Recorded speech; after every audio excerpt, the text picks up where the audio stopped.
ఈ ఉదయమున నీవు ఎవ్వరినీ కలుసుకొనక ముందు ప్రభువును కలుసుకో. నీవు ఎవ్వరినీ చూడకముందు ప్రభువును చూడు. నీవు ఎవ్వరితో మాట్లాడకముందు ప్రభువుతో మాట్లాడు. నీవు దేనిని వెదకకముందు ఆయన రాజ్యమును నీతిని వెదకు.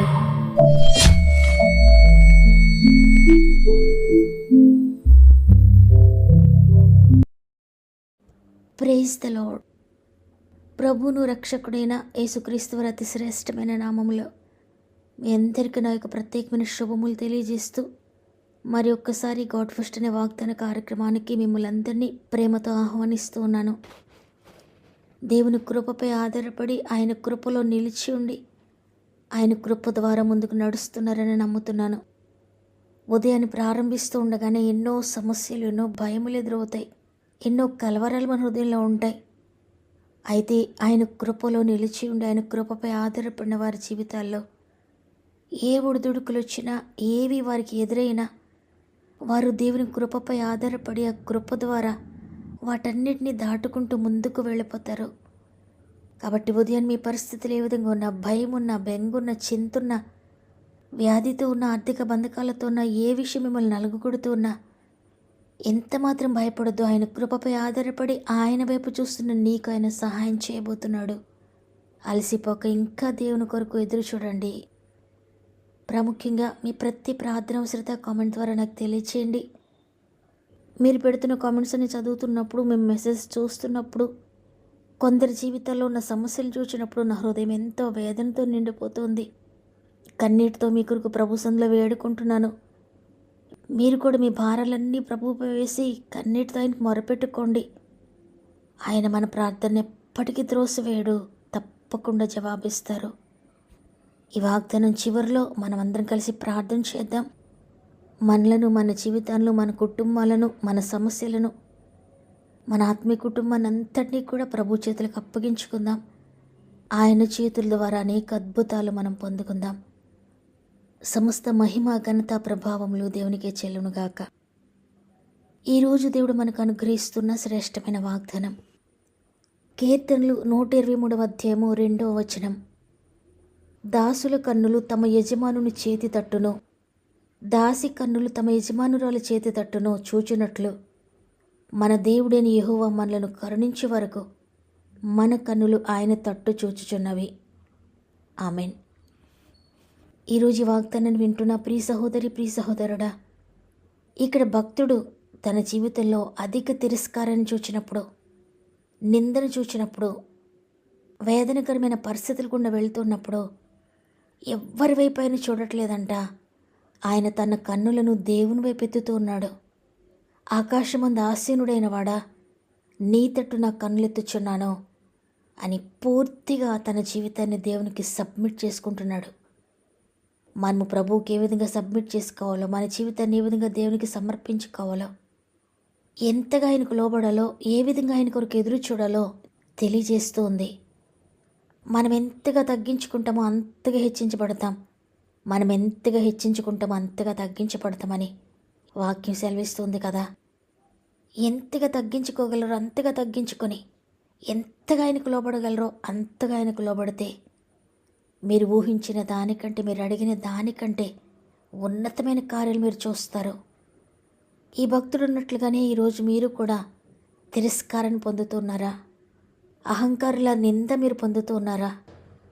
ఆ పరిస్థితి ఏదైనా, ఎంత అహంకారులు ఎదుట ఉన్నా, ఎంత గర్విష్ఠులను ఎదుట ఉన్నా, నిన్ను తగ్గించే పరిస్థితులు ఎన్ని ఎదుట ఉన్నా, నిన్ను నీవు హెచ్చించుకొనకుండా, నీ కన్నులు ఎవ్వరి వైపు చూడకుండా, దాసుల కన్నులు తమ యజమానుని చేతి తట్టును, దాసి కన్నులు తమ యజమానురాలి చేతి తట్టును చూచినట్లు నీవు ఆయన కొరకు ఎదురు చూస్తే, తండ్రి నీవు కరుణించేంత వరకు నీ వైపు చూస్తానయ్యా, మీరెప్పుడు నన్ను లేవనెత్తుతారో, ఎప్పుడు నన్ను చూస్తారో అంతవరకు నీ చేతి తట్టు నేను చూస్తాను అని మీ కన్నులు ఆయన తట్టు ఎత్తితే, ఆ యజమానుడు నీ తట్టు తప్పగా చూస్తాడు. నిన్ను త్రోసివేయడైనా, నీవు ఏడ్చే కారణాలన్నింటినీ తొలగిస్తాడు. నీవు ఎంతగా తగ్గించుకొని ప్రార్థిస్తావో ఆ ప్రార్థన అంతగా దేవుని సన్నిధికి చేరుతుంది. ఎందుకంటే నీవు తగ్గించుకుంటున్నావు అంటే ఆయనను హెచ్చిస్తున్నావు. భక్తుడు అంటాడు కదా, నేను తగ్గవలసి ఉన్నది, ఆయన హెచ్చవలసి ఉన్నదని. నిన్ను నువ్వు ఎప్పుడైతే తగ్గించుకుంటావో ఆయన హెచ్చించబడతాడు. నేను జ్ఞానిని కాదయ్యా అని ఎప్పుడైతే తగ్గించుకుంటావో ఆయన తన జ్ఞానాన్ని నీకు ఇస్తాడు. నా బలము కాదయ్యా, నా ఆరోగ్యం కాదయ్యా అని ఎప్పుడైతే నువ్వు తగ్గించుకుంటావో ఆయన బలాన్ని పొందుకుంటావో ఆయన బలం హెచ్చించబడుతుంది. నా ప్రయత్నం కాదయ్యా, నా పనులు కాదయ్యా, నా శక్తి చేత చేయట్లేదయ్యా అని నీవు ఎప్పుడైతే తగ్గించుకుంటావో ఆయన తన శక్తి చేత కార్యం ప్రారంభిస్తాడు. మనం అనుకుంటాం నేను తగ్గించుకునే ప్రార్థిస్తున్నాను కదా, నేనేం హెచ్చించుకోవడం లేదు కదా అని. అయితే అనేక సార్లు మన నోరు పలుకుతుంది కానీ హృదయంలో మాత్రం నేను అనేది పోవడం లేదు. తండ్రి నువ్వు కృపపైన ఆధారపడ్డానయ్యా, నా శక్తి నా బలము నేను కాదయ్యా అని నీ పెదవులు పలుకుతూ నీ హృదయం మాత్రం దేవునికి దూరంగా ఉందేమో. నీ పెదవులు పలుకుతూ నీవు మాత్రం వేరే వేరే ప్రయత్నాలు చేస్తూ ఉన్నావేమో.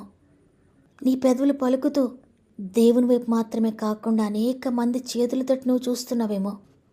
అయితే నీ పెదవులు ఏవైతే పలుకుతున్నాయో అదే నీ హృదయంలో కూడా విశ్వసించి అంతగా నువ్వు సబ్మిట్ అయితే దేవునికి అంత గొప్ప కార్యాలు చూస్తావు. చూడండి, 2వ దినవృత్తాంతముల గ్రంథములో 20వ అధ్యాయం 12వ వచనంలో యెహోషాపాతు రాజు అంటున్నాడు, అయ్యా ఈ గొప్ప సైన్యంతో యుద్ధం చేయడానికి మాకు శక్తి చాలదయ్యా, ఏమీ చేయడానికి మాకు తోచదయ్యా, నీవే మాకు దిక్కయ్యా అని ప్రార్థిస్తున్నాడు. ఎంతగా దేవునికి సబ్మిట్ చేసుకున్నాడంటే గొప్ప రాజు, నేను నా సైన్యము నా యుద్ధోపకరణాలు దేనికి కూడా శక్తి లేదయ్యా, మా శక్తి చాలదయ్యా, నీవే మాకు దిక్కు అని ఎంతో తగ్గించుకొని ప్రార్థిస్తున్నాడు. ఎప్పుడైతే అంతగా దేవునికి సబ్మిట్ అయ్యాడో ఆ రాజు పక్షంగా దేవుడు యుద్ధం చేశాడు. అద్భుతకరంగా దేవుడు యుద్ధాన్ని గెలిపించాడు.